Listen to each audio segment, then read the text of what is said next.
Number two, frankly, I don't know why the president felt the need to tweet on this subject at all.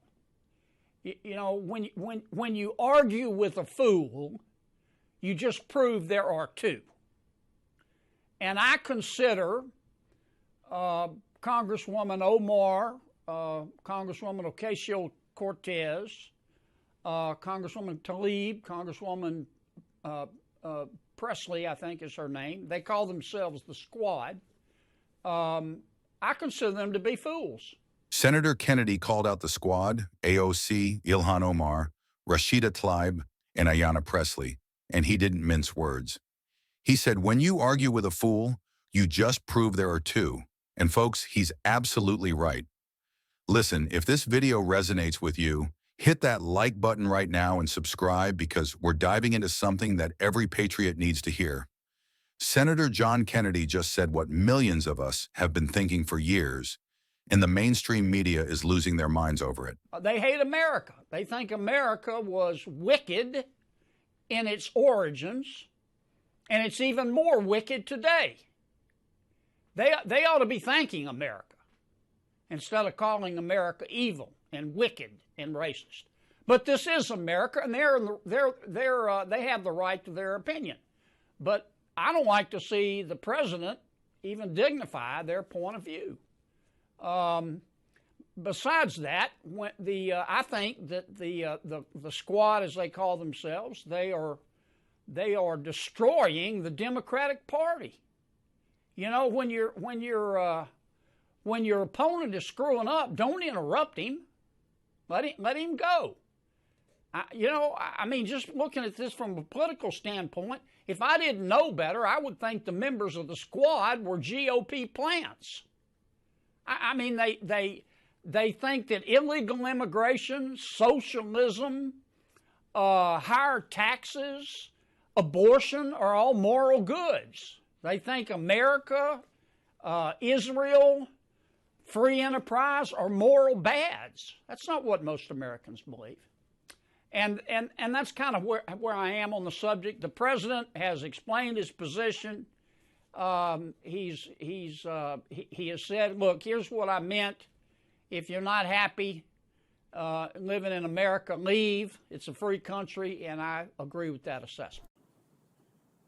And according to your website, you're also, I'm going to quote here, a longtime Democratic Party activist who served as a member of the 2016 Democratic National Convention's Platform Standing Committee, close quote. Is that correct? That's correct.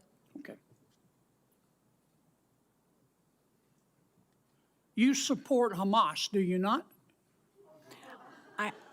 Senator, oddly enough, I'm going to say thank you for that question because it demonstrates the purpose of our hearing today in a very effective way. Let's start first with a yes or no. Hamas is a foreign terrorist organization that I do not support, but you asking the executive director of the Arab American Institute that question very much puts the focus on the issue of hate in our country. Well, I got your answer, and I appreciate it. What is the, you support Hezbollah too, don't you? Again, I find this line of questioning extraordinarily disappointing, Is that Senator. A no?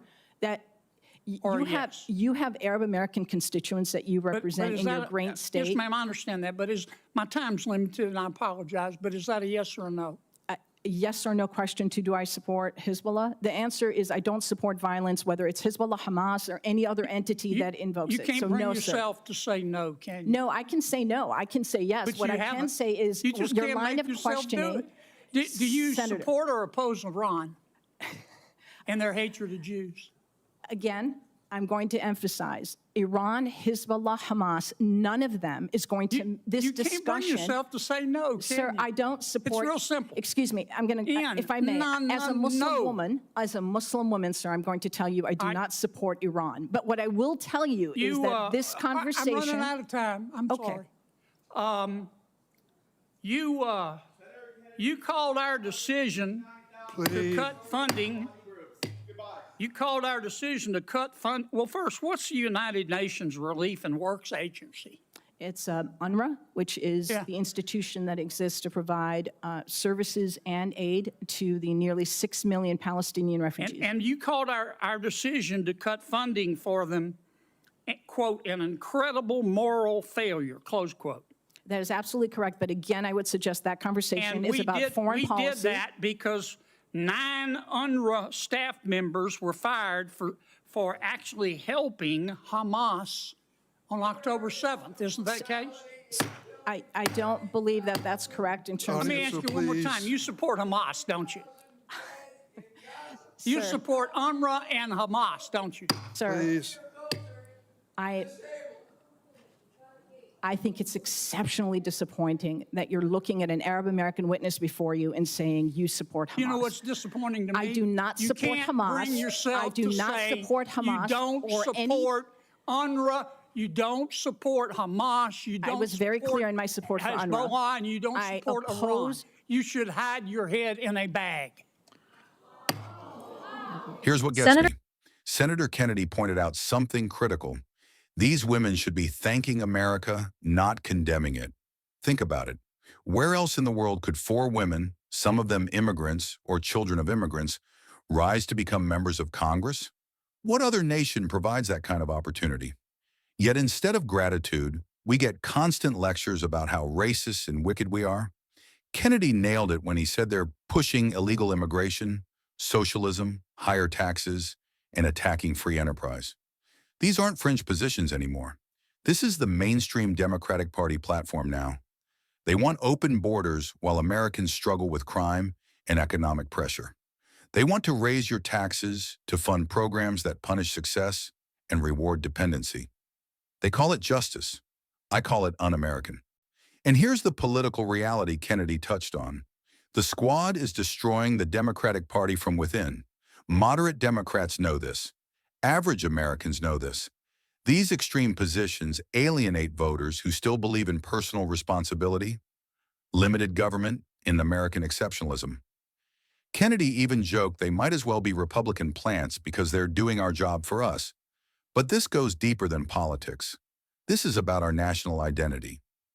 Do we define America by its imperfections, or do we celebrate the fact that we're the freest, most prosperous nation in human history?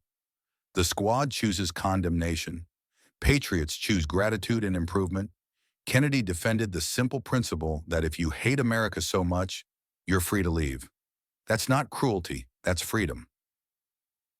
Nobody is forcing anyone to stay in a country they despise. But the truth is, they won't leave because deep down, they know there's nowhere better to go. This is the conversation America needs to have. Are we going to let radical progressives redefine patriotism as hatred of our own country? Or are we going to stand up and say, no, America is worth defending, worth celebrating, and worth fighting for? Senator Kennedy chose to fight, and so should we. If you agree, like this video, subscribe, and let me know in the comments.